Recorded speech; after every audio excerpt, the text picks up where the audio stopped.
सीता जी के रथ बैठावहु जंगल छोड़े आवहु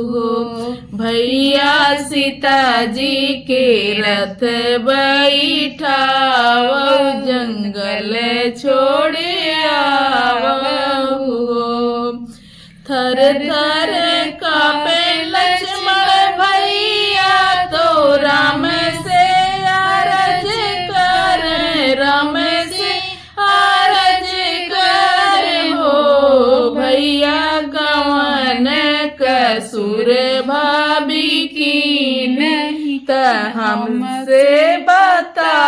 बतावहु भैया कवन कसूर भाभी की नहीं त हमसे बतावहु अरे अरे लक्ष्मण भैया विपतिया के नायक विपतिया के नायक हो भैया सीता जी के हर लगे रावण त लंका बीच राखे हो भैया सीता जी के हर लगे रावण त लंका बीच राखे हो लौट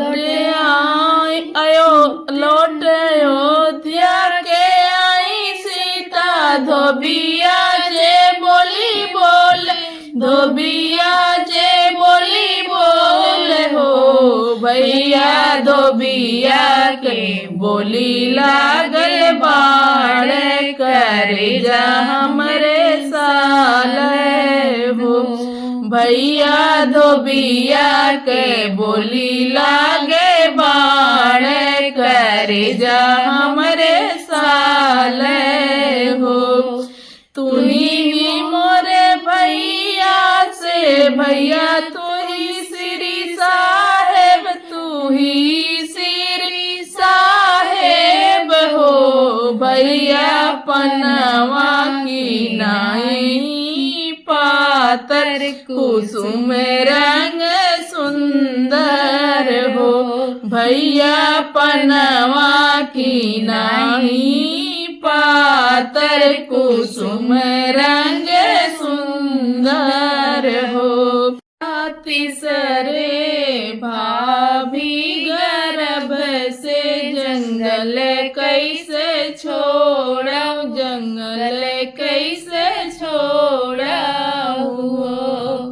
यतना बचन सुने राम लखन के समझावे लखन के समझावे हो भैया बिना जे लिखे हैं लीलार मीठे से नाही मिटी है हो भैया बिना जे लिखे हैं लीलार मीठे से नाही मिटी है हो भैया सीता जी तो जइहे बनवास लिखल उनके भगिया में हो भैया सीता जी तो जइहे बनवास लिखल उनके भगिया में हो रोई रोई लक्ष्मण भैया की रथ सजवावे की रथ सजवावे हो सखिया सीता जी के रथ सखिया सीता जी के रथ बैठावे जंगल छोड़िया हो सखिया सीता जी के रथ बैठावे जंगल छोड़िया हो इत उतनी हार सीता डगर नहीं पावे सीता डगर न पावही हो सीता जाए पहुँची वाल्मीकि कुटिया त मुनि बाबा सीता जाए पहुँची वाल्मीकि कुटिया त मुनि बाबा पूछत हो के कर हऊ तू धरियात के कर बाहुरियात के कर बाहुरिया न हो बेटी कौने संकटवा के मारी बन बीचे रोवलू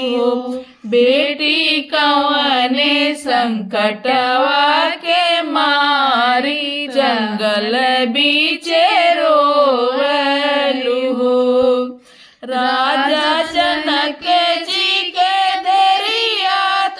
दशरथ की बाहुरियात दशरथ की बाहुरिया न हो बाबा हमका शरण दई देहु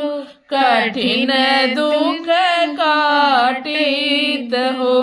बाबा हमका शरण दई देहु कठिन दुख काटत जीवन बिताइत हो 8 महीना के बीतत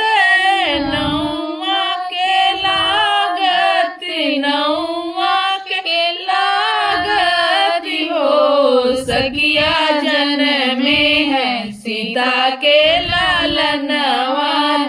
बन बीचे सोहर हो सखिया जन्मे है सीता के लालनवा बन बीचे सोहर हो देव संग धूम मचावत फूल बरसावत फूल बरसावत हो सखिया मंगल गावत गानत गाई के सुनावत